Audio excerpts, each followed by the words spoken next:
মহাশিবরাত্রি পুজো উপলক্ষে আমাদের এখানের রক্ষাকালীতলার পাশেই শিব মন্দিরটা খুব সুন্দর করে সাজালাম ফুল ও লাইট দিয়ে। তারপর ছোট্ট করে খিচুড়ি ভোগের আয়োজন করেছিলাম। সন্ধ্যা হতেই পুরোহিত মশাই পুজো করতে চলে এসেছিলেন। উনি পুজো করছিলেন, আমরা সবাই ভোগ রান্না করছিলাম। প্রথমেই খিচুড়িটা করে ফেললাম, সাথে আলুর দমটাও আর একটা কড়াতে চাপিয়ে দিলাম। ওদিকে যে সকল মা বোনেরা শিবরাত্রি পুজোর উপোস করেছিলেন তারাও চলে এসেছিলেন। তারাও পুজো দেবে বলে সবাই এসে আমাদের শিব মন্দির তলায় দাঁড়ালেন। সবাই একে একে ভোলেনাথের মাথায় জল ঢেলে অঞ্জলি দিয়ে পুজোর উপোস ভঙ্গ করলেন।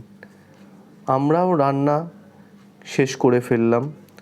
পরে সকলেই একসাথে ভোগ খেয়ে সবাই নিজের নিজের বাড়ি চলে এলাম।